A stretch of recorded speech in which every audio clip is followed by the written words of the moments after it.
Scandals and Intrigues in the Ottoman Harem. The following is an immersive, prose-driven narrative exploring the complex inner world of the Ottoman imperial harem through the eyes of its inhabitants. It is not a screenplay or a direct script, but a naturalistic, novelistic rendering of life, scandal, and intrigue behind the silken curtains and marble walls of the palace. It seeks to convey the atmosphere, tensions, and whispered plots through sensory detail, internal monologue, and layered dialogue. The gilded cage. The silence in the harem was not an absence of sound, but a presence. It was a dense, velvety thing, woven from the whisper of silk slippers on Persian carpet, the faint clink of a gold bracelet against a porcelain cup, the distant, eternal murmur of water in a courtyard fountain. It was a silence that listened, that held its breath. It soaked up secrets and gave nothing back. Hürrem, one of the Qaris, the imperial odalisques, knew this silence intimately. She stood by a latticed window, the cafes, through which a geometric puzzle of sunlight fell onto her face. She was not supposed to be here, looking out. The view was prescribed. The inner courtyard, the gardens of the fourth court, the high walls that separated their world from the rest of Topkapi Palace. And from there, the city of Constantinople itself, which she could only hear as a distant, oceanic hum. Her world was here, in these series of chambers, baths, courtyards, and corridors. A city within a city, ruled by a woman who was not the Sultan's wife, but his mother. The Valide Sultan, Ace Hafsa, was the true axis around which the harem turned. Her apartments were the largest, her influence a subtle, pervasive force, like the scent of jasmine that wafted from the baths.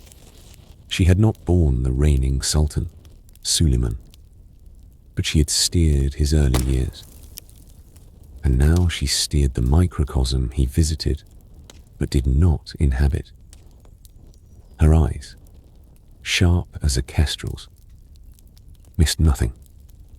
A poorly executed curtsy, a flicker of jealousy between two girls vying for the same favor, the slightest hint of a burgeoning alliance. All were noted, filed away in the intricate ledger of her mind. Hürrem's own journey here was a wound she kept meticulously bandaged with ambition. Born Alexandra Lisowska in the Kingdom of Poland, captured in a Tatar raid.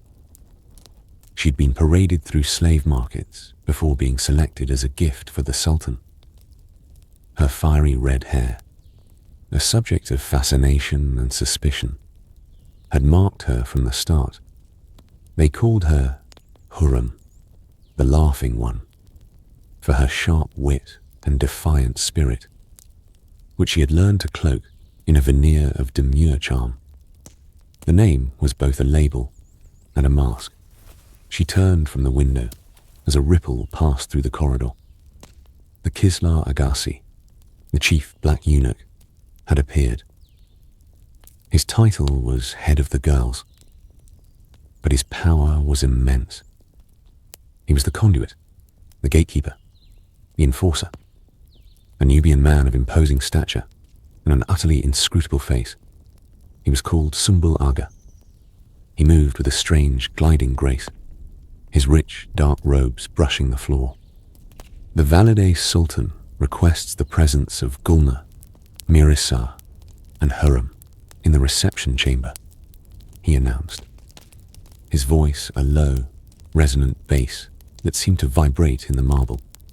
A flutter went through the group of women embroidering nearby. Gulna, a Georgian beauty with eyes like dark pools, looked up, her needle poised. Mirisa, of Circassian origin, famed for her milky skin and aloof demeanor, merely inclined her head. Hürrem felt a prickling on her skin, A summons for 3 was unusual. It was either a great honor or a prelude to a test. They followed Sümbül Ağa's broad back through a series of arches, each step taking them deeper into the harem's heart. The air grew cooler, scented with sandalwood and rosewater. They passed the baths, where the steam carried whispers that condensed on the tiles and dripped away, forgotten. They passed the schoolrooms, where younger girls were taught music, poetry, embroidery, and the intricate rules of palace etiquette. A curriculum designed to shape the perfect companion, or the perfect pawn. The reception chamber of the Valide was a testament to controlled opulence. Low divans lined the walls, piled with cushions of velvet and cloth of gold. Iznik tiles in brilliant blues and reds covered the lower walls, while above them, intricate arabesques were carved into the wood and painted with delicate precision. As Hafsa sat on a slightly raised platform, sipping from a small cup of coffee. She did not look up as they entered and performed the deep, synchronized bow required. "Sit," she said, her voice dry as autumn leaves. They arranged themselves on the divan opposite her, backs straight, hands folded in their laps. The Valide Sultan finally lifted her gaze. It traveled over them slowly, appraisingly. "The Sultan," she began, and the word itself seemed to charge the air, has expressed a desire for new poetry to be read at the next musical gathering. He is weary of the old metaphors, the nightingales and roses. He seeks something with more bite, more truth. She paused, letting the implication hang. This was not merely about poetry. It was a probe. Suleiman was a renowned poet himself, writing under the name Muhibbi, the lover. His tastes were intellectual, refined. To please him with verse was to attract his notice in the most profound way. "Gulna, your Persian is elegant. Mirisa, your voice is pleasing. Hürrem," the Valide's eyes rested on her. "You have a quick mind. You will each prepare a composition. Sümbül Ağa will provide you with writing materials. You have 3 days." It was a dismissal. They bowed again and retreated. But as they turned to leave, Hürrem caught it. A glance exchanged between the Valide and Sümbül Ağa. A glance that was heavy with unspoken meaning. This was not just a test for the Sultan. It was a test from the Valide.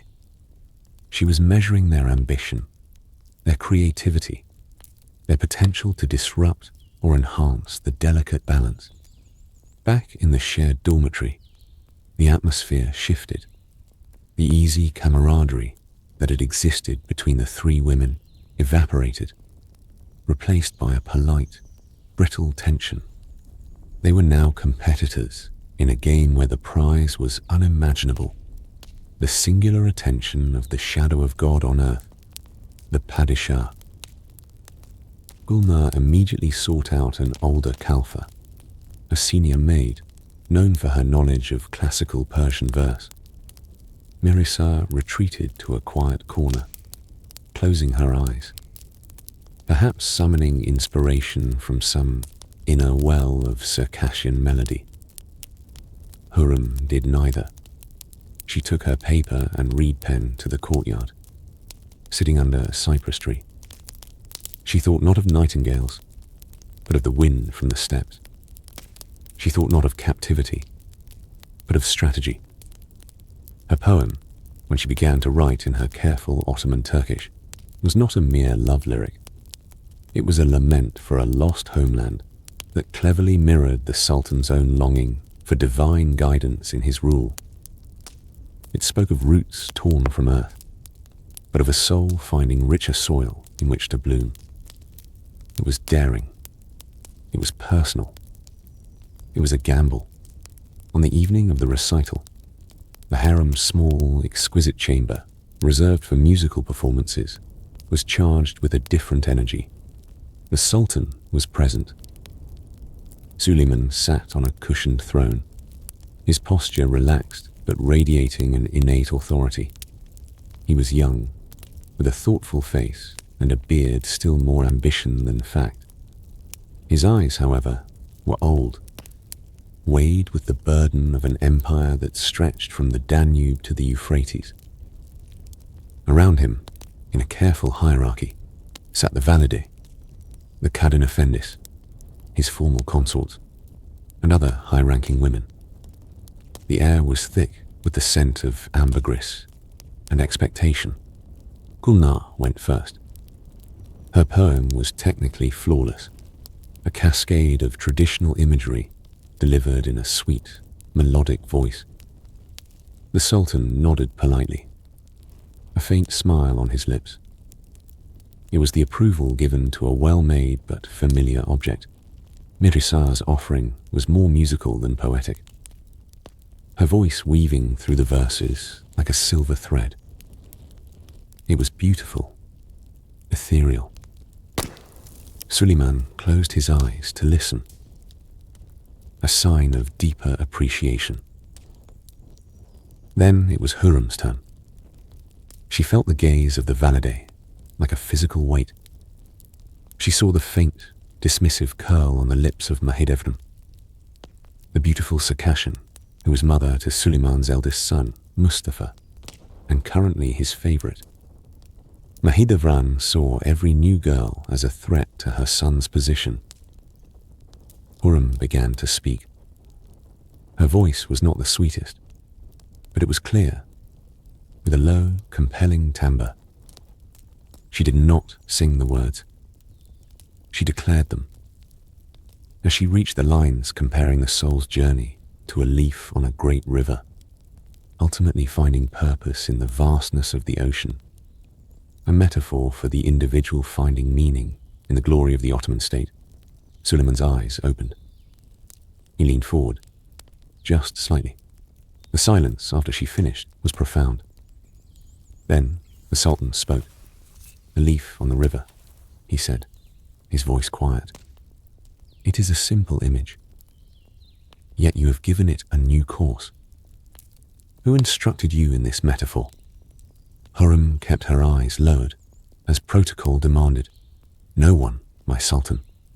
It came from watching the water in the courtyard fountain. Even the smallest drop follows a path to a greater whole." A murmur ran through the room. It was the perfect answer. Humble, observant, loyal.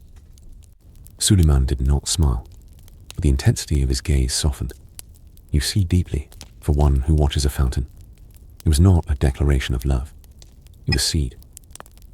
And in the fertile, paranoid soil of the harem, a seed was everything. That night, the equilibrium shattered. Mahidevran's faction, a group of Georgian and Circassian women who had enjoyed precedence, closed ranks. The pointed compliments ceased. A favorite shawl of Hürrem's went missing, only to be found later, deliberately stained with henna. Whispers trailed her like ghosts. The red-haired witch. She uses sorcery in her words. The Valide Sultan watched it all, a silent arbitrator. She did not protect Hürrem, nor did she chastise Mahidevran. She was allowing the ecosystem to react, to see which creatures would thrive and which would be devoured. Hürrem understood the rules. She could not fight openly. Instead, she cultivated an ally in a most unexpected place. Gulfem Hatun, a Cadin who was no longer in the Sultan's favor, but was renowned for her intelligence and her vast network of informants among the palace servants and eunuchs. Gulfem was a repository of secrets, a living archive of past scandals, successes, and failures. She saw in Hürrem a kindred spark of intellect. "They fear your mind," Gulfem told her one afternoon. as they walked slowly through the enclosed garden. Beauty fades. A son can be lost to illness or intrigue, but a mind that can converse with the Sultan, that can understand his burdens, that is a power they cannot comprehend and therefore cannot control. "What should I do?" Hürrem asked, the question barely a breath. "Learn," Gulfum said. "Learn everything. Not just poetry. Learn about the empire, about the campaigns in Hungary, the rivalry with the Safavids, the complaints of the Janissaries. The harem is not separate from the state. It is its nucleus. The Sultan's ear is here, in his moments of repose. The whisper that reaches it here can be louder than the shout from the divan. So Hürrem's education began in earnest. She used the harem's extensive library, with Gulfum's covert help. She listened intently to the snippets of news the Kislar Agassi sometimes let slip in the Valide's presence. She began to piece together the vast, sprawling puzzle of the Ottoman world. The scandal, when it broke, was not about her, but it washed over her all the same. It involved a carrier named Ipek, a delicate girl with a talent for playing the ney. She'd caught the eye of a handsome Has-Odabasi, a senior white eunuch responsible for the pages in the outer palace. Their communication, strictly forbidden, was discovered. A love note, passed through a corrupt gardener, was intercepted by Sümbül Aga's network. The punishment was swift and brutal, a lesson for all. The eunuch was exiled to a remote garrison. Ipek was not beaten or killed. That would have been too crude.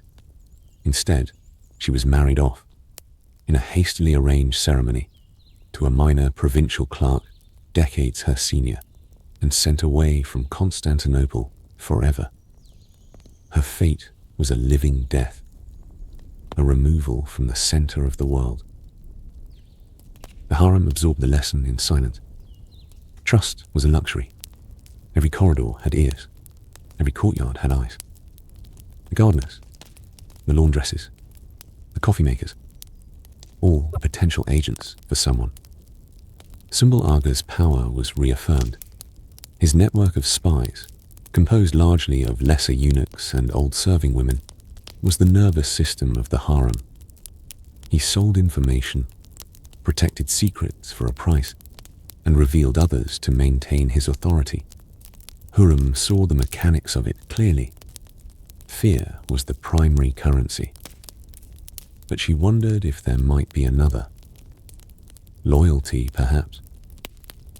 Or a shared secret so potent it could bind even the most powerful. Her opportunity came months later. Suleiman summoned her again, this time to his private hunkar sofasi within the harem. It was not for the night, but for conversation. He was troubled, his brow furrowed. He spoke obliquely of the challenges of governance, of advisors who told him only what they thought he wished to hear. Remembering Gulfum's advice, Hürrem did not offer empty comfort. Instead, she asked a question about the tax reforms in Anatolia, referencing an old treatise she had ostensibly stumbled upon. It was a calculated risk. A woman discussing statecraft was unprecedented. Suleiman stared at her, stunned. Then, to her immense relief, he began to talk. He explained the competing interests, the tribal leaders, the tax farmers.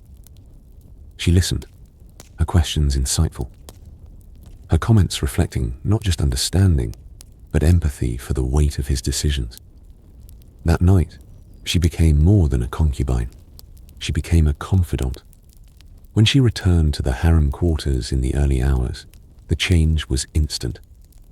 She was no longer just Hürrem the carrier. She was Hürrem, who spent hours with the Padishah talking. The envy was a palpable heat.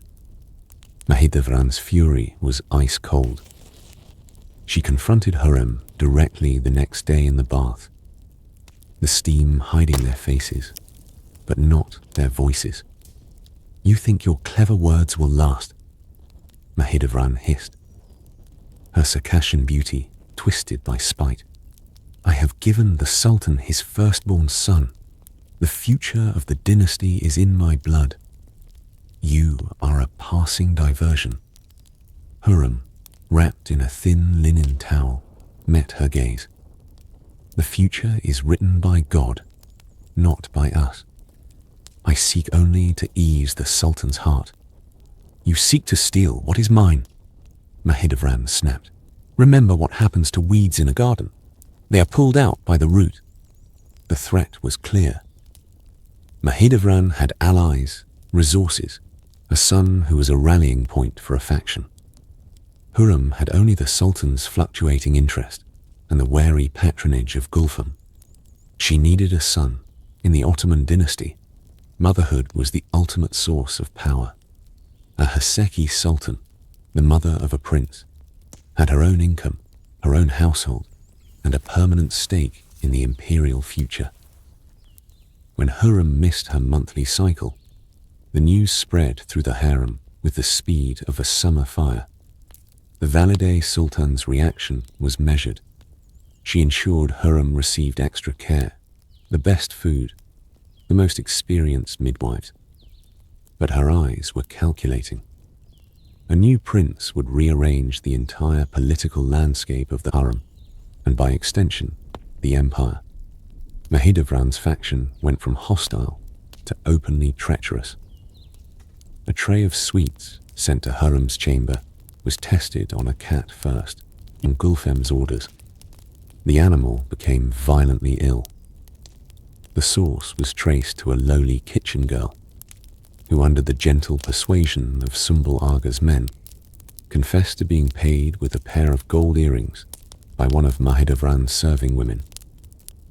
The evidence was circumstantial, but the message was understood.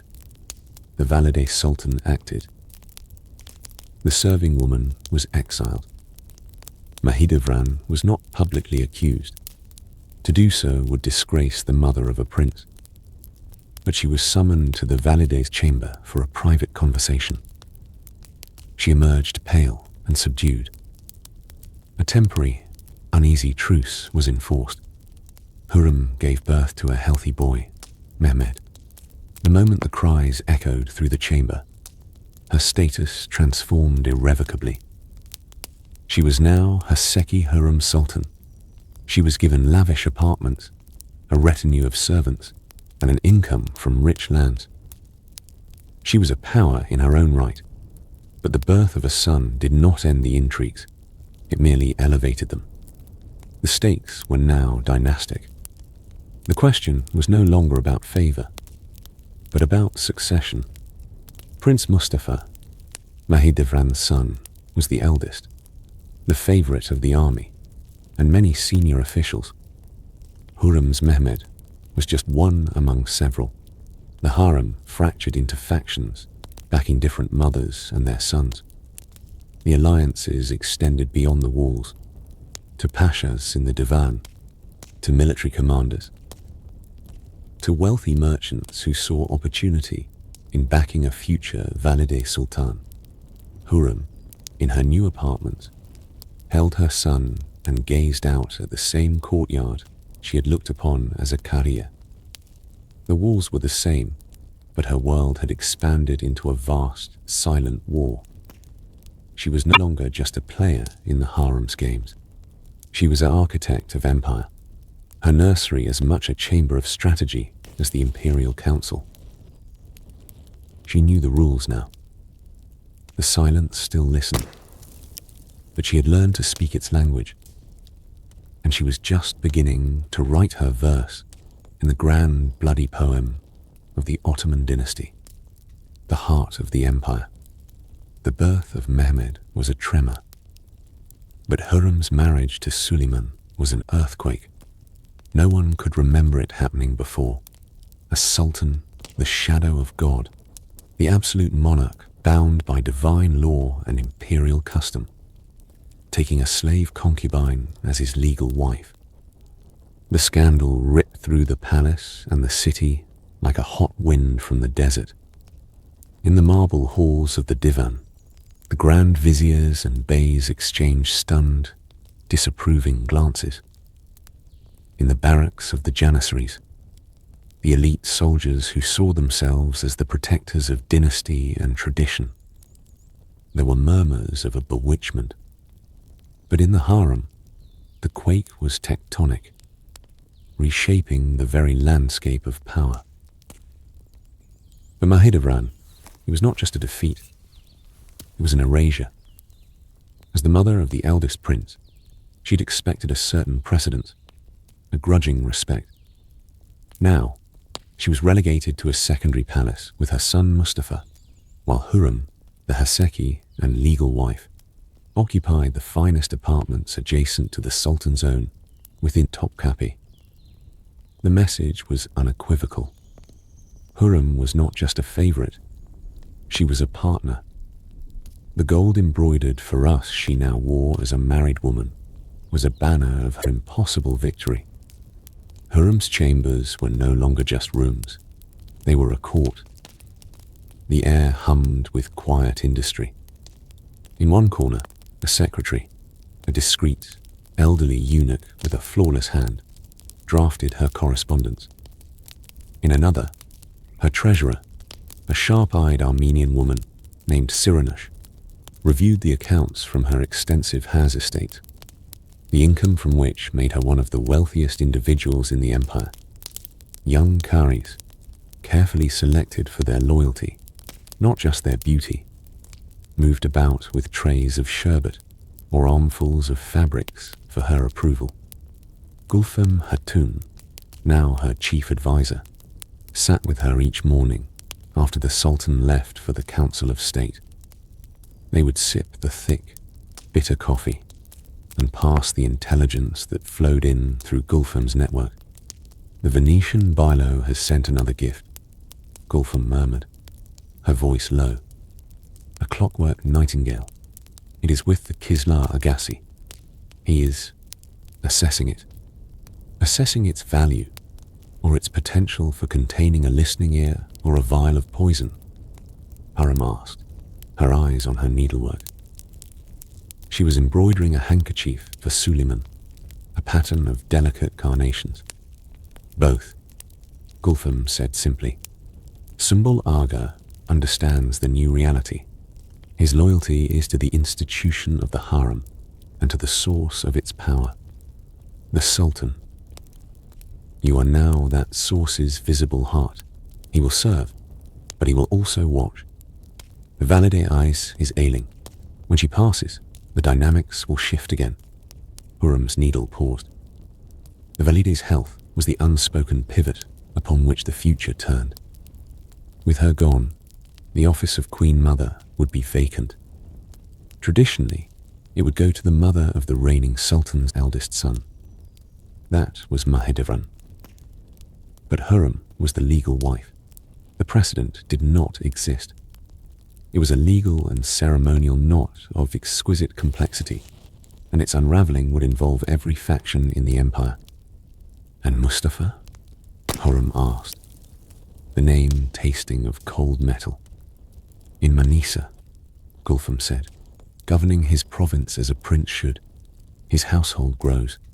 His tutor writes reports that speak of a keen mind, a just spirit, a magnetism that draws men to him. The army loves a prince who is being prepared for rule. The subtext was clear. Mustafa was being groomed by his mother's faction and by the natural order of things to be the next sultan. Her Mehmed, her sweet boy with his father's thoughtful eyes, was a rival to that destiny. Every story Hürrem had heard, every whispered history of the dynasty, told her what happened to rival princes. They were silenced, permanently. Her love for Mehmed and the other children who followed. Mirimah, a daughter of dazzling intelligence, then Abdullah, Selim, Bayezid, and Cihangir, was ferocious. a visceral, animal thing. It was also her greatest vulnerability and her primary weapon. Her children were her legitimacy, her dynasty, and her hostages to fate. The harem's intrigues now operated on this grander scale. Poison in a sweet was a crude tool of the past. Now, the weapons were rumor, propaganda, and strategic alliance. A well-placed word in the Sultan's ear about a provincial governor in Mustafa's territory being disloyal. A beautifully copied book of poetry sent to an influential scholar, with a dedication from Princess Mirima, showcasing the cultural refinement of Hürrem's household. A generous donation to a mosque complex in the name of the young princes, building public goodwill. Hürrem mastered the art of the invisible hand. She never attended the divan. She never issued a command to a pasha. But her influence was felt. She would discuss a charitable foundation with Suleiman over dinner. He would later order its establishment. She would express a subtle concern about the overreach of a particular faction.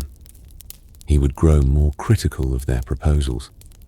Her most potent alliance was with the man who became the empire's second most powerful, the Grand Vizier, Pagali Ibrahim Pasha, a Greek fisherman's son, captured and raised in the palace.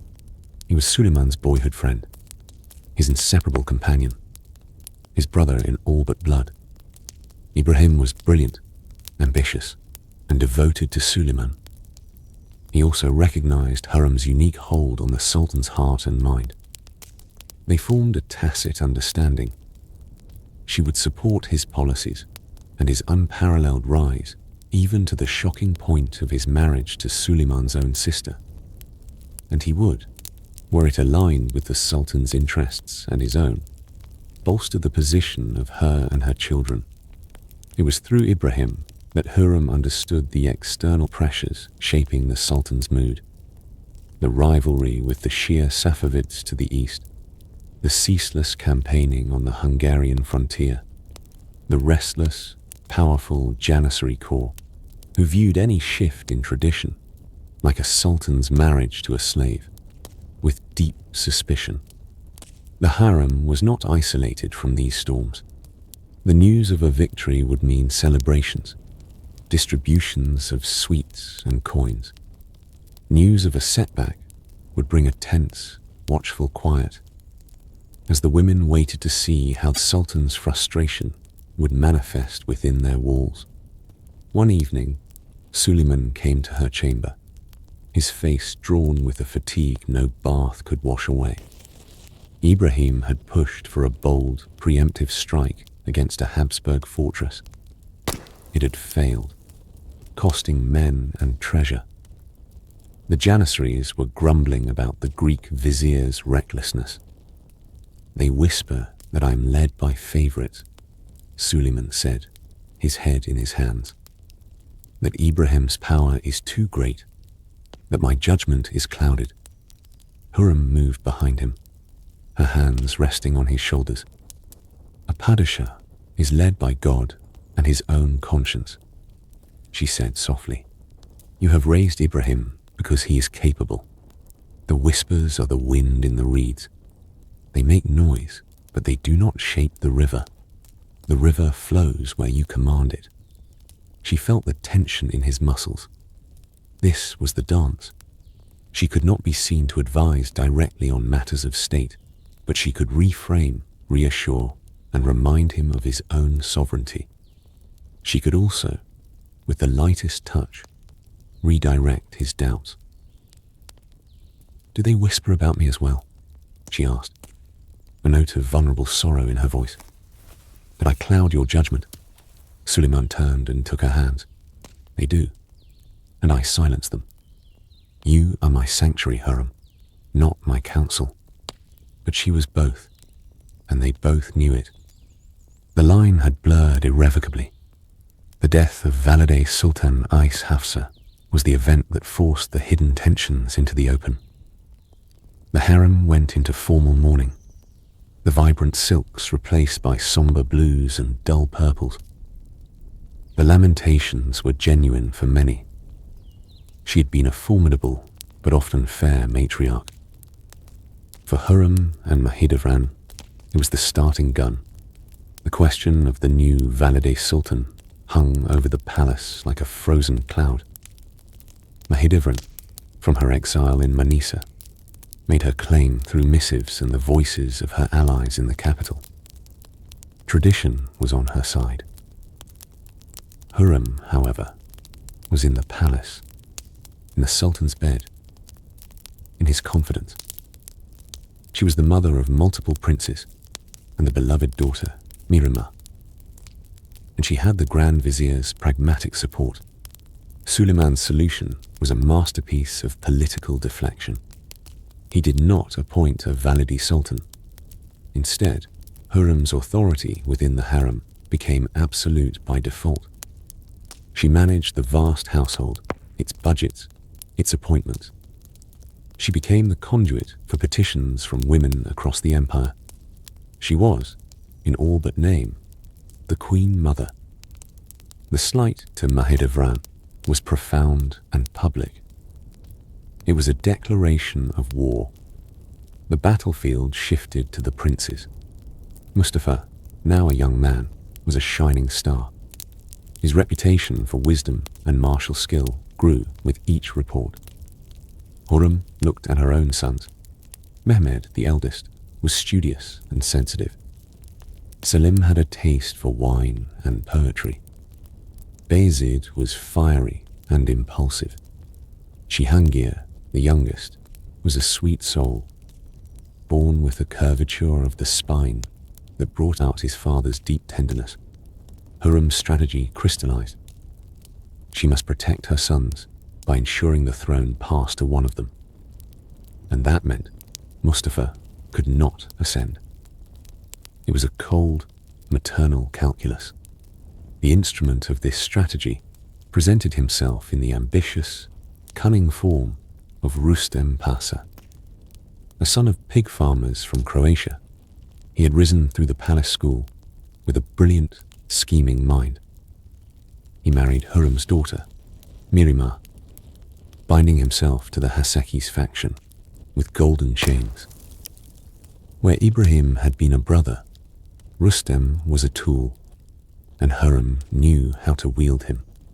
The downfall of Pargali, Ibrahim Pasha, was a palace tragedy that shook the very foundations of the empire. His immense wealth, his pride, his singular influence, all had made him enemies. The whispers Hürrem had once helped soothe now grew into a chorus of accusation. That he considered himself the Sultan's equal, that he had designs on the throne itself. Whether she subtly amplified these whispers or merely failed to quell them in Suleiman's moments of doubt was a secret she took to her grave. The end was swift and brutal.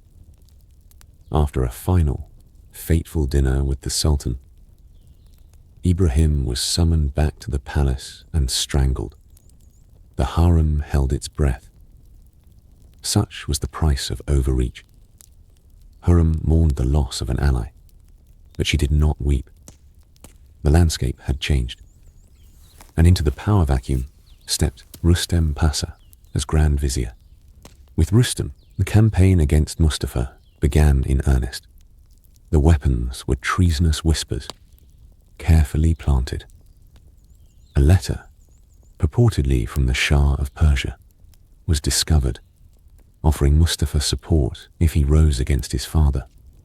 Reports were fabricated of Mustafa winning over the army in his province, of him using the title Sultan prematurely.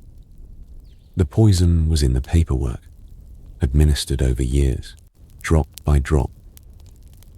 Suleiman, growing older, more isolated by the burdens of rule and the loss of his friend Ibrahim, became paranoid. The beloved eldest son now appeared in his mind's eye as a threat, a focal point for discontent. Hürrem, in the privacy of their chambers, was the picture of wifely concern. A father's heart must be cautious as well as loving. She would sigh. The empire is a jealous child. It will tolerate no other master. The climax was as horrific as it was inevitable. Summoned to his father's army camp in Anatolia, Prince Mustafa entered his father's tent, trusting in the sanctity of a sultan's summons. There, instead of an embrace, he found mute executioners. He fought bravely, a young lion, but was overwhelmed and strangled with a bowstring. His crime was the potential for treason, a phantom crime conjured from envy, fear, and masterful intrigue. When the news reached the harem, the silence was absolute. It was a silence of terror, of collective guilt, of awe at the monstrous machinery they were all part of. In her chambers, Hürrem received the news from Rustam's messenger. She dismissed everyone and went to the window. She did not weep for Mustafa. She thought of Mahidevran, the mother who had lost everything, her reason for living extinguished. She felt a pang that was not remorse, but a deep, chilling recognition of the abyss. Then she thought of Mehmet, of Selim, of Bayezid. It was safer now. The path, though drenched in blood, was clearer, but the game was not over. It had merely entered a new, more savage phase. With Mustafa gone, the rivalry turned inward, among her own sons. The harem, which had united behind Hürrem in the fight against a common enemy, now began to fracture along new lines. Factions formed around Princes Selim and Bayezid. Mirama, the powerful princess, allied with her husband Rustam in support of Selim. The mother's heart, which had fought so ruthlessly to protect her nest, now faced the agony of seeing her chicks prepare to tear each other apart. Hürrem grew older. The fiery red hair was streaked with white, but the light in her eyes was undimmed. She built mosques, bathhouses, soup kitchens, a tangible legacy of stone and charity that would outlast the whispers. She continued to write loving letters to Suleiman when he was on campaign, signing herself, your slave, your lover, your wife. She sat at the very heart of the empire, in the opulent, silent heart of the harem. She had entered as a captive, a piece of property. She would die as a sultana, a founder of dynasties, a legend. She had navigated the most perilous court on earth, not just with beauty, but with a mind that could map political currents and a will that could bend the fate of nations. The scandals and intrigues were not just salacious gossip. They were the processes of state. The whispers in the bathhouse were diplomatic communiques. The stolen glances were military assessments. The birth of a child was a geopolitical event. The harem was not a sideshow to history. It was its crucible. And Hürrem Sultan, the laughing one, had learned to play its music on the very strings of power, composing a symphony of survival that would echo for centuries. She looked out at the courtyard, at the young Karis who now watched her with the same mixture of fear and ambition she had once felt. The cycle was eternal. The silence still listened, and she, at last, was the one who held the deepest, most dangerous secrets of all, the weight of the world. The silence after Mustafa's death was different. It was not the listening quiet of secrets, but a thick, smothering pall of dread. It seeped into the gilded corridors, dampening the rustle of silk, muffling the splash of the fountains. A prince of the blood, the hope of the empire to many, had been executed on his father's orders. The deed, plotted in the shadows of the harem and the divan, now lay exposed in the harsh historical sun. It had a weight, and it settled on everyone. For Hürrem, it manifested as a new, unshakable vigilance. The victory was Pyrrhic. She had removed the primary threat to her sons, but in doing so, she had unleashed a ghost more potent than any living rival. The ghost of a martyred prince. Mustafa's face, youthful and noble from the few sanctioned portraits, seemed to haunt the palace.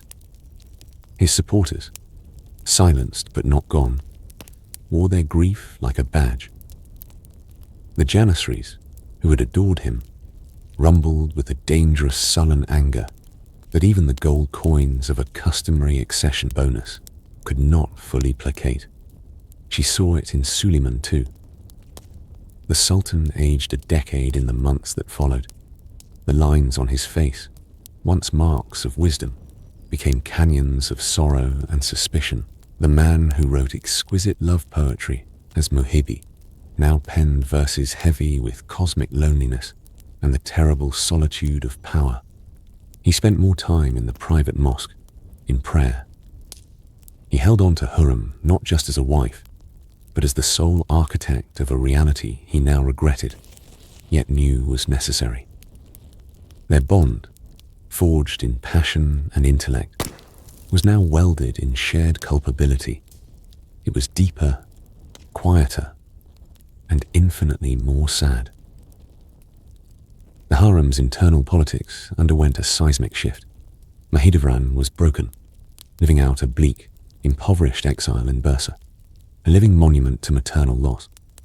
Her faction dissolved, its members scattering, some seeking pardon and new alliances, others vanishing into obscurity. The center of gravity was now unquestionably Hürrem and her children, but a vacuum had been filled, only to create new fault lines. The primary fissure ran between her own sons. Prince Mehmet, the eldest, was his mother's darling, intelligent, cultured, cautious. But it was Prince Selim and Prince Bayezid who emerged as the new pole of contention. Selim, the second surviving son, shared his father's poetic temperament, but it had curdled into a love of wine and indolence. He was clever, but his will was soft, easily shaped by stronger personalities. Bayezid, the third, was all fire and pride, a brilliant military mind wrapped in a volatile temper. He was his grandfather, Selim the Grim, reborn, a fact that inspired both fear and admiration. Hürrem's dream of a seamless succession for Mehmed began to fray at the edges. Her daughter, Hürrem Sultan, was now a colossal figure in her own right. As the Sultan's only daughter and the wife of the Grand Vizier Rustem Pasha, she was a conduit of power, ambition, and wealth that rivaled her mother's. Hürrem, with Rustem's calculating mind guiding her, saw the future not in her gentle brother Mehmed, but in Selim. Selim was pliable. Selim, through Hürrem and Rustem, could be controlled. Thus, the harem split into two warring courts under one roof. Hürrem's apartments remained the formal heart, but Hürrem's lavish suite became the buzzing headquarters of the Selim faction.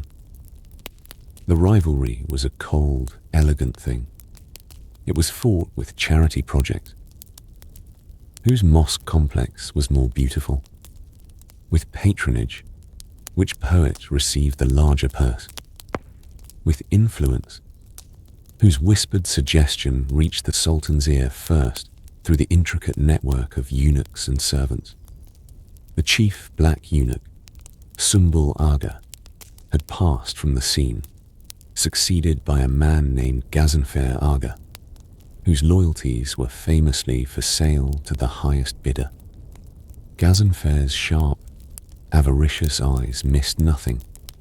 He became the essential broker, selling snippets of Hürrem's private conversations to Hürrem and vice versa, all while professing ultimate loyalty to the Sultan. The harem's silence was now a marketplace. and information was its most volatile currency. Tragedy, the great leveler of dynastic plans, struck first.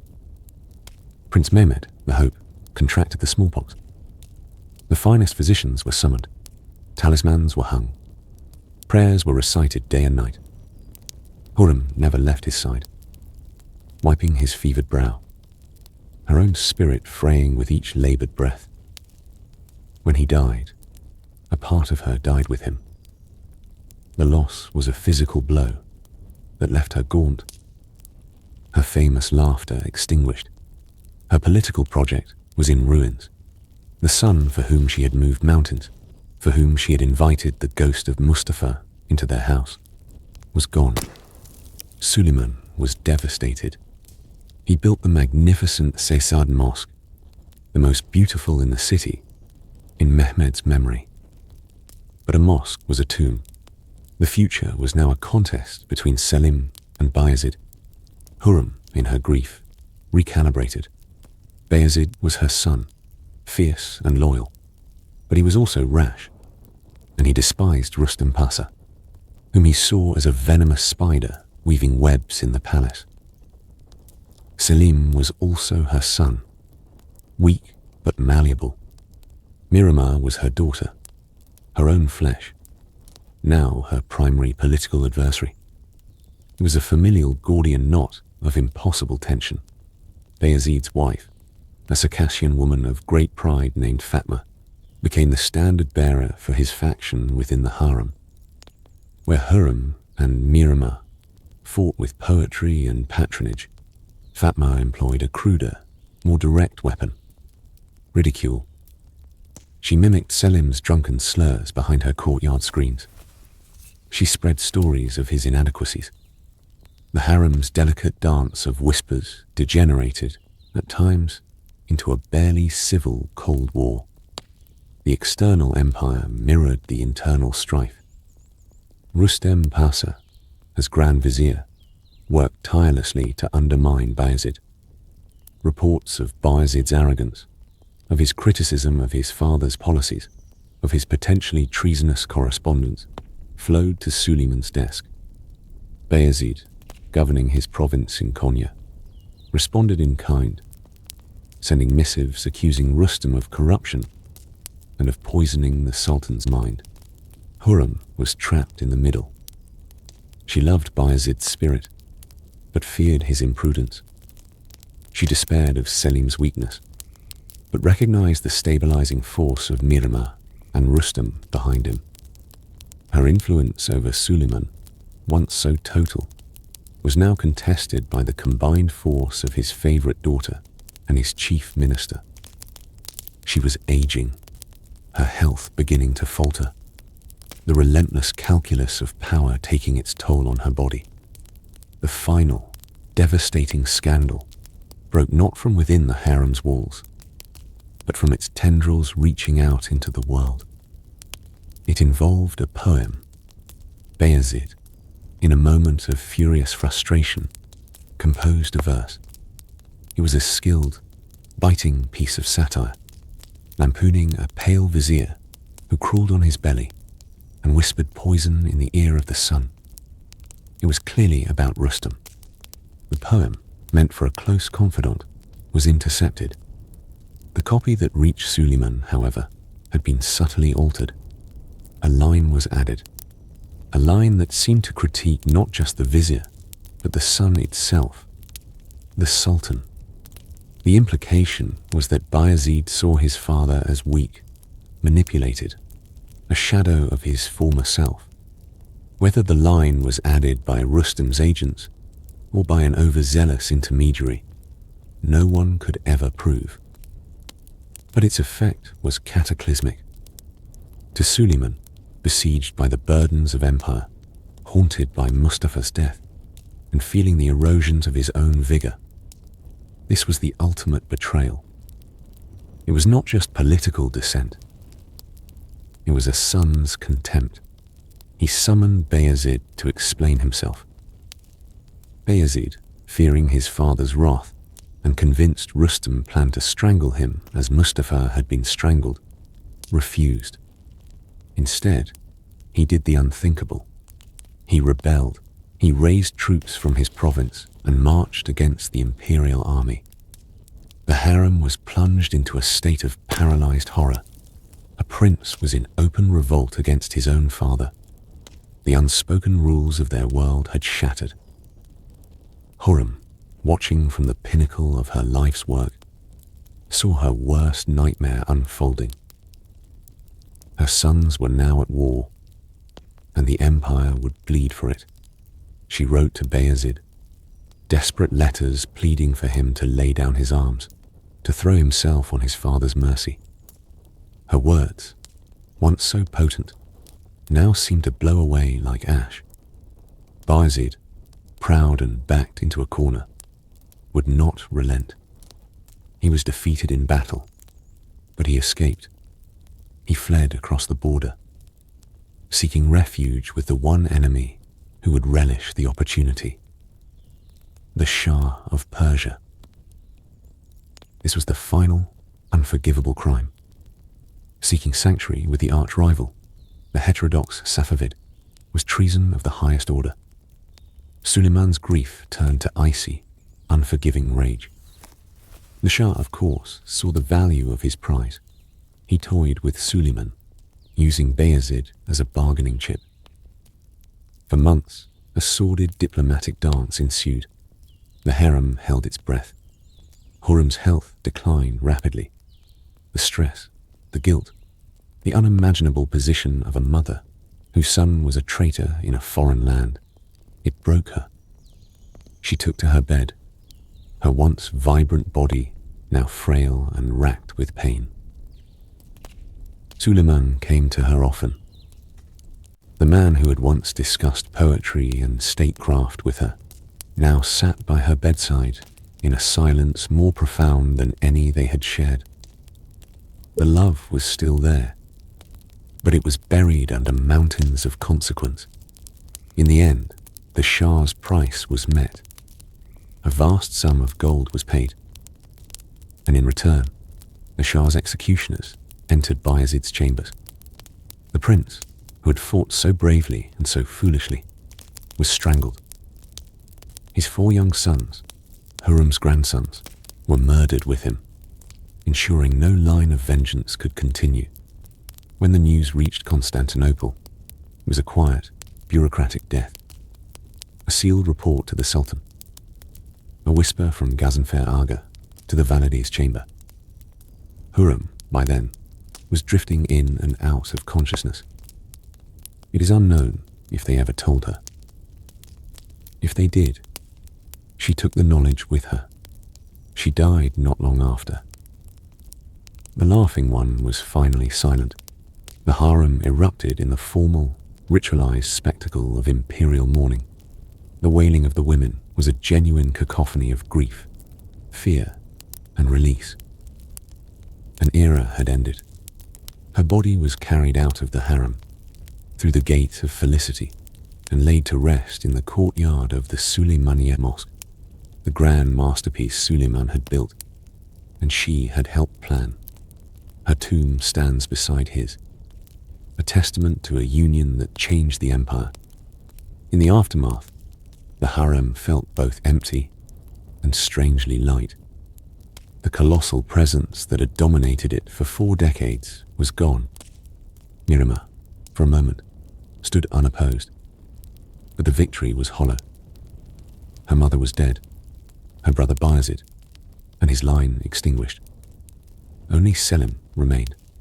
Suleiman, now an old man in a cavernous palace, ruled on. He led one final monumental campaign to Shigitvar, where he would die in his tent. The succession, so violently and tragically pared down, passed to Selim. Prince Selim, the survivor, the pliable one, who loved his wine more than his empire, became Sultan Selim II, as the new Valide Sultan, Nurbanu. Selim's favorite and a formidable Venetian-born woman named Cecilia entered the corridors of power. She walked in the shadow of Hürrem's legacy. The rules had been written in blood. The harem was now irrevocably the political heart of the empire. The influence of the Sultan's women was no longer a scandalous secret, but an accepted, if unacknowledged, pillar of state. The scandals and intrigues did not cease with Hürrem's death. They evolved. New faces filled the old chambers. Safiye, Kosem, Turhan. Each would become legends in their own right, each playing the deadly game on the board Hürrem had defined. They would look back on her as both a model and a cautionary tale. She had shown that a woman could rule from behind the curtain, that a mother's ambition could shape continents. She had also shown the terrible cost, measured in the blood of sons and the haunting silence of a grieving empire. The fountain in the courtyard still murmured. The silence still listened.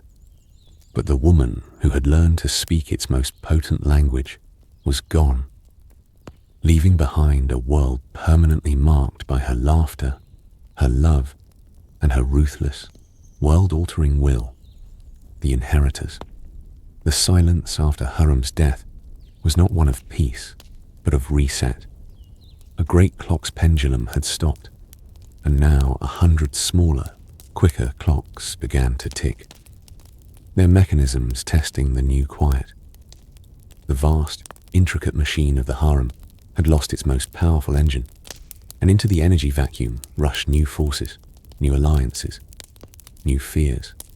Sultan Suleiman, now truly the Kanuni, the lawgiver in his lonely grandeur, became a spectre in his own palace. He spent more time in the Eski Saray, the old palace, or on campaign, a weary titan shouldering the world. The harem at Topkapi, still the official residence, now belonged to the women who scrambled to define the post-harem era. Foremost among them was Hürrem Sultan. For decades, she had been the powerful princess, the vizier's wife, the rival to her own mother. Now, she stood as the eldest surviving child of the Sultan, a woman of immense wealth and political acumen, but without the official title of Valide. That title, upon Suleiman's death, would go to the mother of the new Sultan. And the new Sultan, barring another cataclysm, would be her brother, Selim. Selim's mother, a carrier named Hürrem. No, that was impossible. His mother was... Who was his mother? It was a question few had asked in decades. Hürrem had so dominated the nursery, her presence so absolute, that the other mothers of her sons had faded into bureaucratic footnotes. Selim's biological mother had died long ago. Forgotten. Hürrem saw her opportunity not to be the power behind a Valide, but to become the Valide in all but name. She would be the sister sultan, the guiding hand for her feckless brother. But another woman had already begun to assume that role in the most intimate way possible. Nurbanu, born Cecilia Venier Baffo, the illegitimate daughter of a Venetian nobleman captured by pirates. She had entered the harem as a gift. She was given the name Nurbanu, Light of the Lady. She had been assigned to Prince Selim's household, and with a combination of Venetian cunning, startling beauty, and a genuine, steadying affection for the prince, she had become his Haseki, his favorite.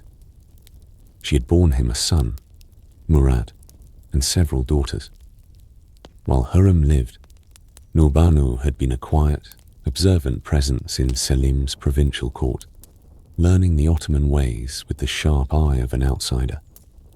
Now, with Selim heir apparent, she arrived in Constantinople.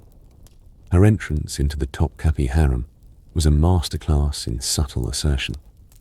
She did not try to fill Hürrem's shoes. That would have been fatal arrogance. Instead, she presented herself as the dutiful mother of the future Sultan's heir, respectful of the established order. She She paid elaborate homage to Miriam, calling her most esteemed sister, and sent thoughtful gifts to the aging Suleiman. But within her own suite, she began to build a court that mirrored Hürrem's in sophistication, if not yet in power. She employed a Greek secretary for Italian correspondence, a savvy Jewish agent to manage her emerging commercial interests, and cultivated the friendship of the new chief Black Eunuch, a shrewd man named Mehmed Aga, who saw the future in Prince Murad. The harem now hosted two rival courts, Mihrimah's, based on legacy, wealth, and her connection to the still powerful but ailing Rustam Pasha, and Nurbanu's, based on the biological inevitability of the next generation, and a fresher, more cosmopolitan intelligence. The pawn in this game, and yet its central prize, was Sultan Selim II himself. He was a man of coarse appetites and fine tastes, a contradiction that defined his reign. He loved poetry, music, and architecture, but he loved wine more. His nickname, Selim the Sot, was whispered even in his own halls. He was easily swayed, eager to avoid conflict, and longed for a peaceful reign. This made him perfectly manipulable. Miramar and Rustam's strategy was to control the levers of state directly. Rustam, until his death, continued as Grand Vizier, his networks of spies and tax collectors ensuring that all power flowed through him, and thus to Miramar's coffers. Their goal was to make Selim a benign figurehead, while they governed. Nurbanu's strategy was more profound. She focused on Selim's heart and his insecurities. She was his refuge from his domineering sister and the pressures of rule. She managed his household with serene efficiency, provided intelligent but undemanding conversation, and never, ever publicly contradicted him. In private, she would offer gentle suggestions, framed as his own brilliant ideas. Would it not be a magnificent legacy, my Sultan, to build a great mosque at Edirne, a testament to your piety that would outshine all? And Selim, eager for a legacy beyond the wine cellar, would agree. The magnificent Selimian mosque in Edirne, architect Sinan's masterpiece, was as much Nurbanu's project as Selim's. The scandals of this era were less about blood and more about gold. The great scandal of Selim's reign was the Cyprus campaign. It was fueled by whispers. Some said from Nurbanu's Venetian contacts, others from ambitious pashas, of the island's wealth and strategic wine production. The campaign was a success, but its brutality and the subsequent formation of the Holy League against the Ottomans revealed a strategic blunder. In the harem, the whispers were about who had really advocated for the war. Mirimar's faction pointed fingers at Nurbanu's foreign roots. Nurbanu's allies spoke of Rustam's greed for new tax revenues. The harem's walls absorbed these accusations, the intrigue now fully fused with international diplomacy. When Selim died, famously slipping on the wet tiles of a bathhouse after too much wine, the transition was the first in centuries not to be marred by fratricide. There was only one adult prince, Murad, Nurbanu's son. As the cannons boomed to announce the accession of Sultan Murad III, the gates of the cage cafes opened. Murad, who had spent years in confined luxury, guarded and isolated, emerged as a complex, troubled man. He was deeply influenced by his years of fear of poison, of a summons to the silken cord, of the fate of his uncles Mustafa and Bayezid. His reign would be one of paranoid seclusion, and this would elevate the harem's power to unprecedented heights. For Nurbanu, it was the culmination. She was now the Valide Sultan, the first since Hürrem to wield the title with such undisputed authority. Her coronation was a state event. She received foreign ambassadors, corresponded with queens, and her name was cited in Friday prayers across the empire. She moved into the vast suite of the Queen Mother, and her court became the true seat of government. Miramar, now the Sultan's aunt, was sidelined. The legacy of Hürrem was now inherited not by her daughter, but by a former Venetian captive who had mastered the game. But Nurbanu's validehood introduced a new, destabilizing element: sheer, overwhelming scale. Murad, perhaps as a result of his confined youth, developed an insatiable sexual appetite. The harem swelled to grotesque proportions. Where Suleiman had had a handful of consorts, Murad had hundreds. Dozens of sons were born. The dynastic politics became a logistical nightmare. The quiet, lethal competition between 2 or 3 mothers was replaced by a vast, seething ecosystem of dozens of Hasekis and their princelings, all jockeying for favor.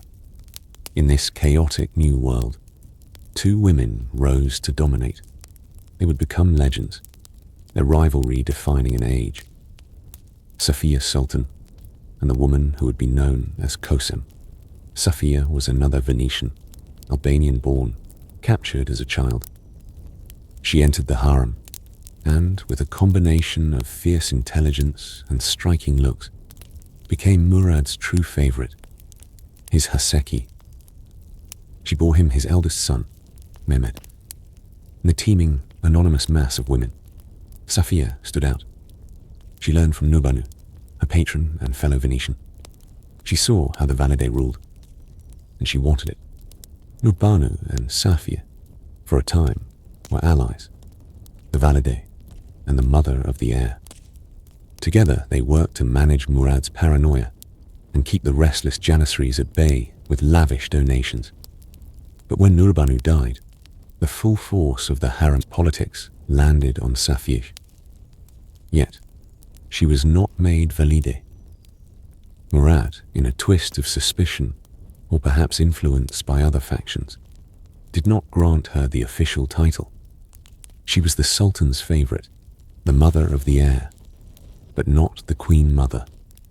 This legal ambiguity made her position powerful, yet precarious. It was into this volatile environment that a young Greek girl, Anastasia, was delivered. Captured on the island of Tinos, she was given the name Mahpeka, and later the nickname Kosem, leader of the flock. She was breathtakingly beautiful, but her true gift was for social navigation.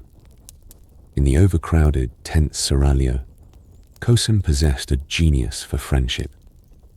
She was kind to the lesser Karis, remembered the eunuchs' names, showed deference to the older Kalfas, and displayed a seemingly guileless charm.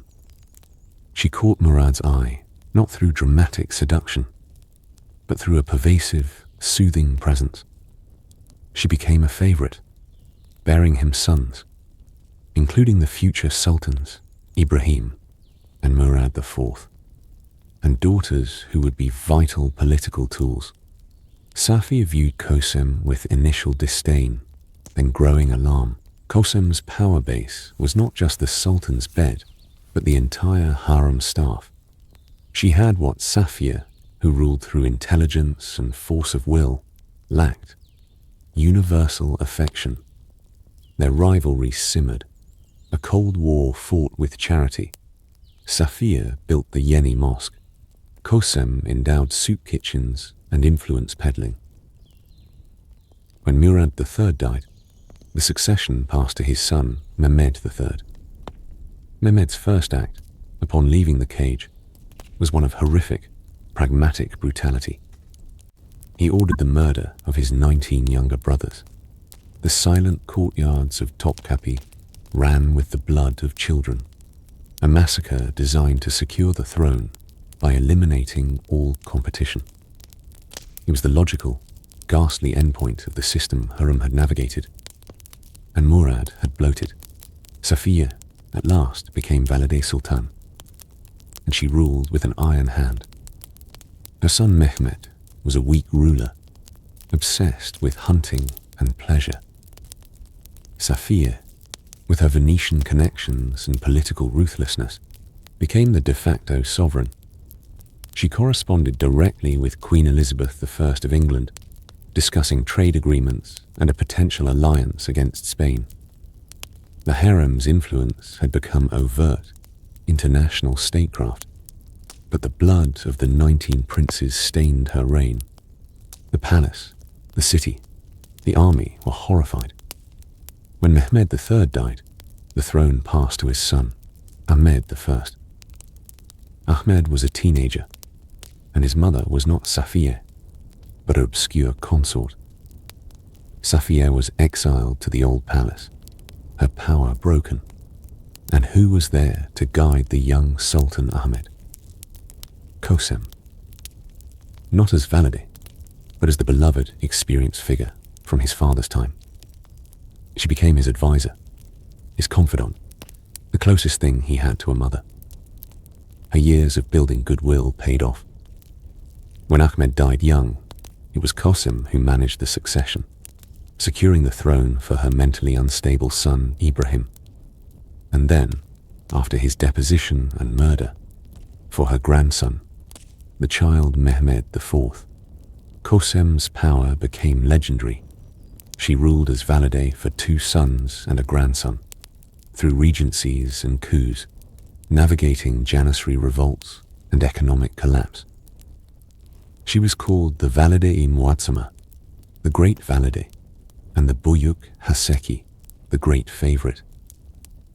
Her network of spies was unparalleled.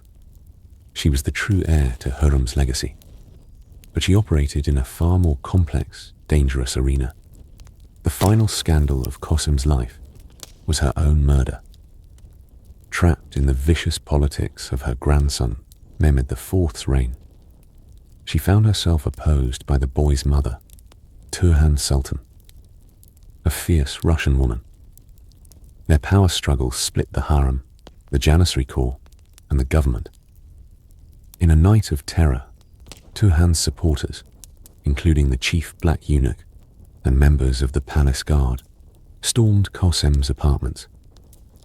The legend says she hid in a cabinet or behind a tapestry, but was found by the glint of her jewels or the rustle of her silks. She was dragged out and strangled with the cords of her own bed curtains, or with a eunuch's headdress rope. Her death was not quiet. It was brutal, chaotic, and public within the palace walls. It signaled that the harem's wars could now claim even their greatest players. The rules were breaking down. The harem after Kosem was a different place. The immense size was gradually reduced. The power of the Valide remained, but it was checked by other forces. The empire itself was changing, slowing, hardening. The intrigues continued, of course, but they lacked the world-shaping scope of Hürrem's machinations or the epic longevity of Kosem's reign.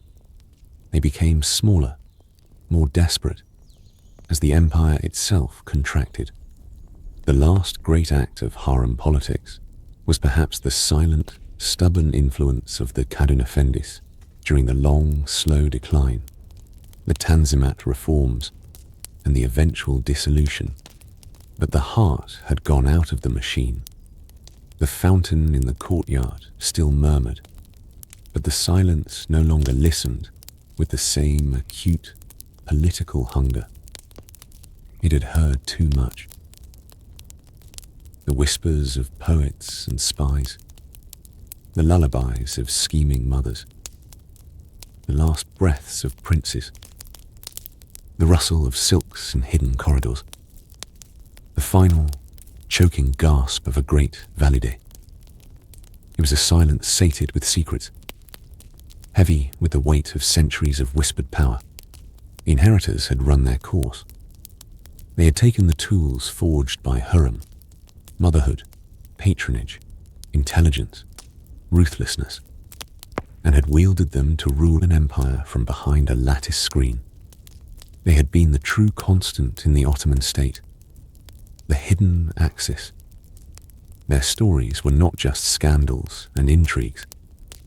They were the intimate, beating heart of history, a testament to the terrifying, brilliant power of a world without sunlight, where the softest whisper could decree a fate, and where the greatest empire of its age was, for a time, governed by the wills of captive women who had mastered the art of the unseen hand. Echoes in a fading mirror. The death of Kosem was not an end, but a fracture. The harem, that city within a city, continued its rhythms, but a vital organ had been torn out. The murder of a Valide Sultan by a rival faction within the palace walls was a psychic wound from which the institution never fully recovered. It proved that the ultimate sanction, violence, could now be turned inward against its highest icon. The inviolability of the Queen Mother was shattered. Hürrem Sultan, the Russian-born mother of Mehmed IV, emerged victorious, but hers was a Pyrrhic rule. The shadow of the grandmother she had ordered killed hung over her regency. She spent her political capital not on grand schemes, but on securing her position and that of her son, the Hunter Sultan, who preferred the open fields of Edirne to the claustrophobic politic of Topkapi. Turhan's legacy was stone, not statecraft. The finishing of the Yeni Mosque, whose foundations Safiye had laid. It was a beautiful, hollow monument. The 17th and 18th centuries saw the harem's influence shift from proactive governance to reactive survival. The empire was besieged, not just at its borders by Habsburgs and Russians, but from within by financial decay, military insubordination, and a creeping sense of inertial decline. The harem became less the engine room of empire, and more its panic room. Sultans now were often children, deposed madmen, or weaklings raised in the stifling confinement of the cafes. The cage, once a protective holding cell for spare heirs, had become a factory for damaged rulers. Princes emerged into power after decades of luxury and fear, surrounded by concubines and eunuchs, but starved of sunlight, martial skill, or political experience. They were creatures of the harem, and they ruled through its lens. The Valide Sultans of this era, Gulnus, Saliha, Mirisa, Sebsefa, were no less intelligent or ambitious than Hürrem or Kosem, but their stage was collapsing beneath them. Their intrigues were no longer about shaping global policy, but about managing the janissaries' pay, bribing grand viziers to stay in power, or preventing yet another palace coup. The scandals grew seedier, more personal, less epic. A typical scandal of the tulip era under Ahmed III involved not fratricide, but fashion.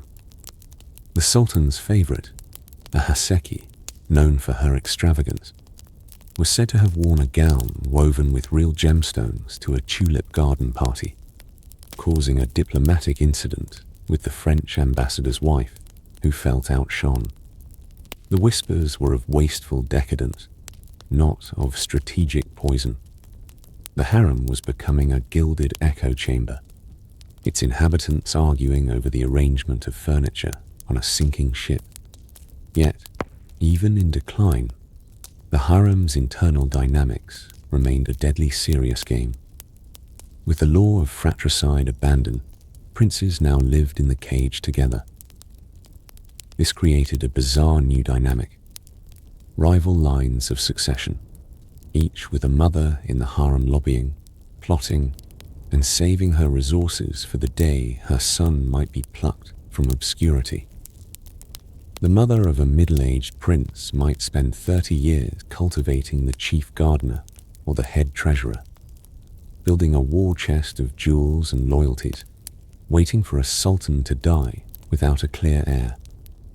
The power of the Black Eunuchs reached its zenith in this period of weak sultans and desperate valides. The Kislar Agassi was now often the single most knowledgeable and connected person in the empire. He controlled all communication between the harem and the outside world, managed its staggering budget, which could be a quarter of the state's expenditure, and served as the Valide's chief minister, spymaster, and sometimes jailer. A savvy eunuch like Hassi Besir Aga in the 18th century could make and break grand viziers, sway foreign policy, and amass a personal fortune that dwarfed provincial governors. The ultimate insider, he was a man who could never found a dynasty, and so his ambition was channeled entirely into the present moment's power and wealth. The last great political figure to emerge from the harem was perhaps Naxidul Sultan. Legend, ever romantic, claims she was Aimée du Bouc de Rivary, a French cousin of Josephine Bonaparte, captured at sea and finding her way into the Ottoman palace. History suggests a more ordinary Georgian origin, but her influence was real. As Valide to Mahmud II, a reformer facing existential threats, she was said to be his conduit to European ideas, a calming, steadying influence as he prepared to destroy the very power structures, like the Janissaries, that had once been the harem's military arm. It was a poignant end. A Valide Sultan helping to dismantle parts of the ancient system that had birthed her power. Mahmud II's reforms and those of his successors during the Tanzimat steadily stripped the harem of its political function. Government became bureaucratized, ministries were established, diplomacy formalized. The Sultan's women were gradually pushed from the realm of statecraft into the realm of ceremonial domesticity. The harem continued as a vast, anachronistic household, but its whispers no longer echoed in the council chambers. The final scandal of the Ottoman harem was its own exposure. For centuries, it had been the ultimate forbidden city, a space of fantasy and fear for the West imagination. In the 19th century, the walls began to crack. Ambassadors' wives, invited for ceremonies, wrote memoirs. Freed slaves sold stories. The mystique was replaced by a prurient, often inaccurate, ethnographic curiosity. The harem was exoticized, ridiculed, pitied. Its power was forgotten, replaced by a narrative of erotic imprisonment. The last Valide Sultans, like Pertev Nial, a woman of formidable temper who once slapped a French ambassador's wife for perceived insolence, were seen not as political players, but as relics, obstinate, backwards-looking figures, clinging to veils and protocols as the modern world hammered at the palace gates. When the Ottoman dynasty was finally exiled in 1924, the last inhabitants of the imperial harem, a handful of elderly women, forgotten concubines, and silent eunuchs, were ushered out of Topkapi and Dolmabahce palaces.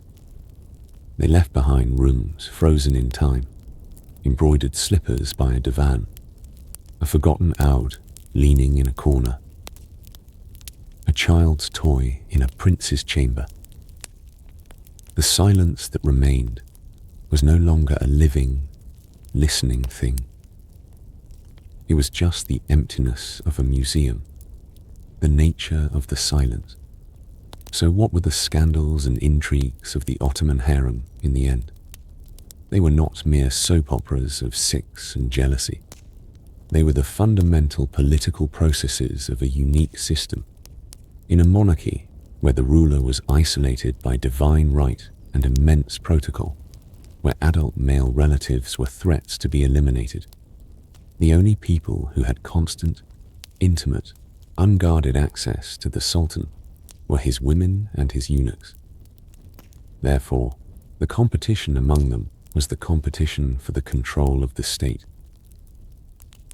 The harem was a meritocracy of the most ruthless kind. Talent, in the form of intelligence, diplomatic skill, emotional manipulation, or administrative genius, was the only currency that mattered.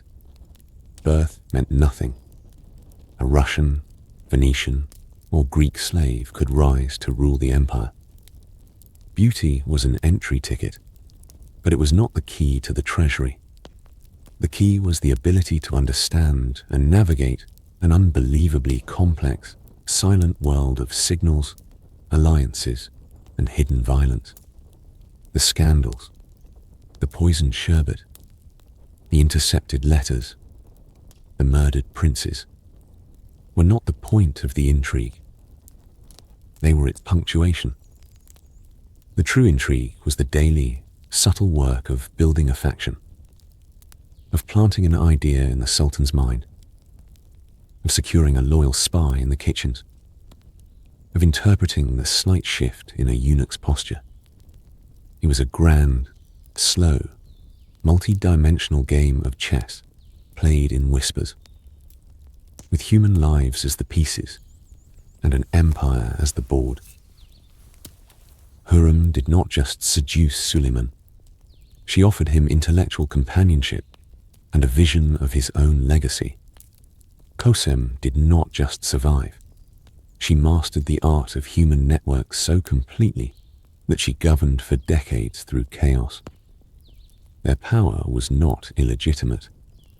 It was the logical outcome of the system the Ottomans built. They were the invisible viziers, the shadow cabinet, the emotional and political managers of the men who bore the unbearable weight of the crown. The harem story is testament to the human will to power in the most constrained circumstances imaginable. It is a story of how the utterly marginalized, slave girls, captives, foreigners, could, through sheer cunning and force of will, seize the levers of the mightiest polity on earth. Their weapons were not swords, but pillows, poems, patronage, and poison. Their battlefield was a labyrinth of silk and marble. Their victories and defeats shaped the destiny of millions.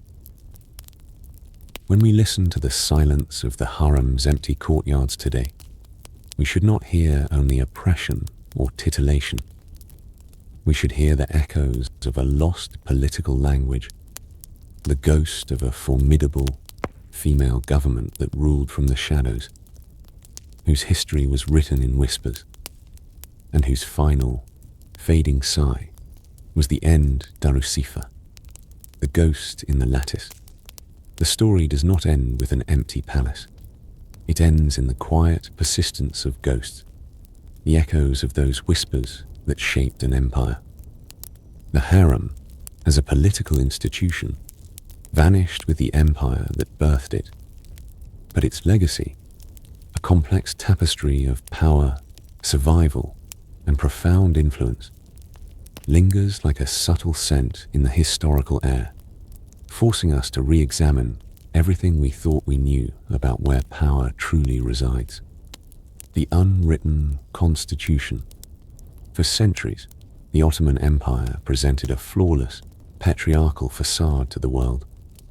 The Sultan, the shadow of God, issuing commands from the divan, advised by bearded pashas and turbaned scholars. This was the official history, recorded in meticulous ledgers and chronicles. But running parallel to it was an unwritten constitution, authored and amended in the harem. This constitution governed the most critical state functions: succession, diplomatic alliance through marriage, the distribution of vast wealth, and the emotional and psychological management of the sovereign. Hürrem's marriage was an amendment to this constitution. Kosem's regencies were its full enactment. The steady influence of the Valides was its executive authority. When we speak of Ottoman policy towards Venice, or Safavid Persia, or the Habsburgs, we must account for the Venetian-born Nurbanu, the Greek-born Kosem, the Russian-born Turhan. Their personal origins, their networks of informants, often reaching back to their homelands, and their maternal strategies for their sons' survival, were not sidebar intrigues. They were central determinants of war, peace, and trade. The true scandal, in the eyes of the Orthodox, was not any single poisoned dessert, but this entire parallel government. It was a scandal that women, slaves no less, could wield such power. And so, the chroniclers often erased them, or reduced them to caricatures. The scheming witch, the lustful seductress, the vengeful mother.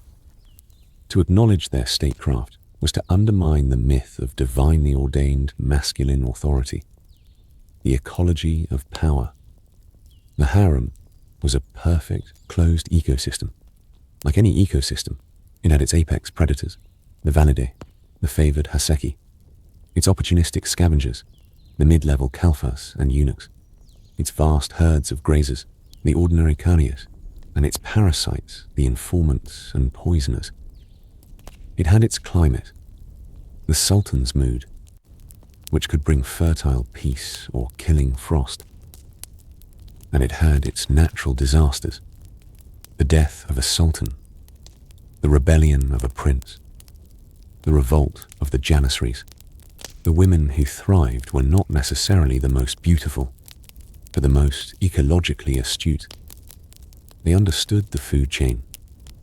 They knew when to form symbiotic relationships, like Hürrem and Gulfam, or Nurbanu and Safia's early alliance. They knew when to engage in ruthless predation, the removal of Mustafa. They mastered the art of camouflage, presenting piety, loyalty, or humility while maneuvering beneath the surface.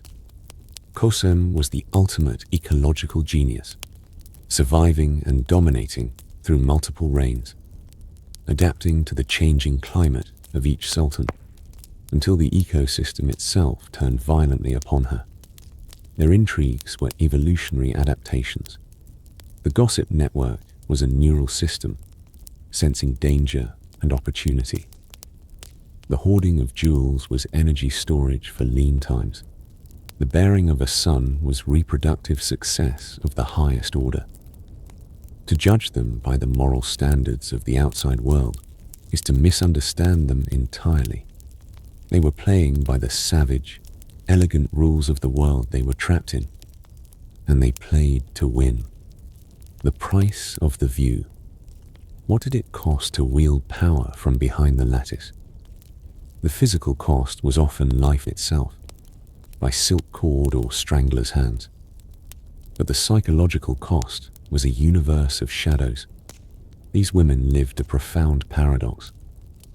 They were at the absolute center of power, yet they were utterly confined. They could influence the fate of nations, but they could not stroll through the Grand Bazaar. They could correspond with queens, but they could never feel the sun on their faces in a public square.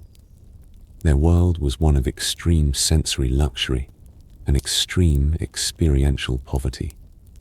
Their relationships were all instrumental.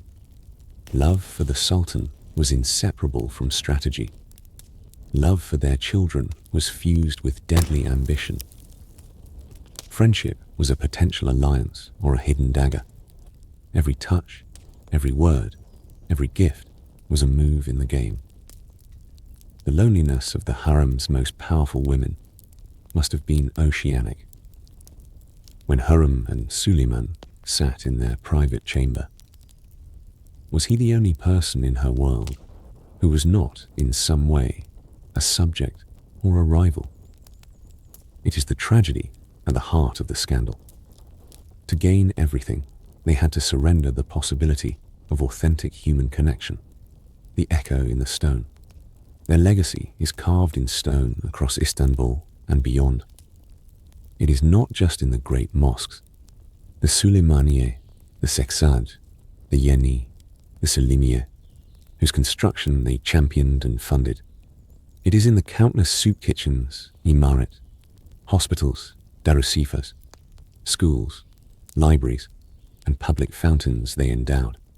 This was not merely charity, it was brilliant soft power. It built their public reputations as pious benefactors. It created jobs and loyalty, and it etched their names into the daily life of the city, making them immortal in a way their often anonymous lives in the palace did not allow. When a thirsty traveller drank from a sabil bearing the name of Valide Sultan Kosam, her power was made tangible. When a student studied in a madrasa endowed by Hürrem Sultan, her influence reached into the mind of the next generation. Their physical constructions were the external, solid manifestation of their internal, fluid power. They built because they could not rule openly. They built to ensure they would never be forgotten. The end of the harem came not with a bang, but with a long, slow sigh of irrelevance. As the empire modernized, the idea of a parallel domestic government run by women became an embarrassment, a symbol of the old regime that the reformers sought to dismantle. The last inhabitants were pensioners of a vanished state, their skills of whisper and nuance useless in a world of newspapers, parliaments, and telegraphs. But if we listen closely to history, we can still hear them. We hear them in the diplomatic codes of early modern Europe, where ambassadors wrote home about the party of the Venetian Sultana. We hear them in the financial records that show vast sums moving on the order of a kadin. We hear them in the folk songs and stories that persisted long after the chronicles fell silent. Songs that often remembered the compassion of a valide or the cunning of a favorite. The scandals and intrigues of the Ottoman Harem are not a salacious sidebar to history. They are a crucial chapter in the history of power, of how it is really wielded in the quiet rooms by those who are officially powerless. They force us to ask, where are the harems of today? Not the literal seraglios, but the closed, intricate systems where influence is traded, futures are decided, and the official story is crafted behind a veil. The boardrooms, the political backrooms, the closed social networks. The women of the harem mastered their world with a genius born of desperation and limited means. They wrote their laws in whispers on the wind, and for centuries, the mightiest empire on earth moved to their unheard rhythm. Their final lesson is that power is not always where it seems, and history is not only written by the victors who hold the pen, but also by the secretaries who choose the words, and the whispering voices just outside the door, shaping the hand that writes. The lattice screen is gone. The whispers have faded to silence, but the echo of their game, the most high-stakes game ever played, still reverberates, a ghostly testament to the enduring truth that sometimes the most powerful person in the room is the one who says nothing at all, but sees and understands everything.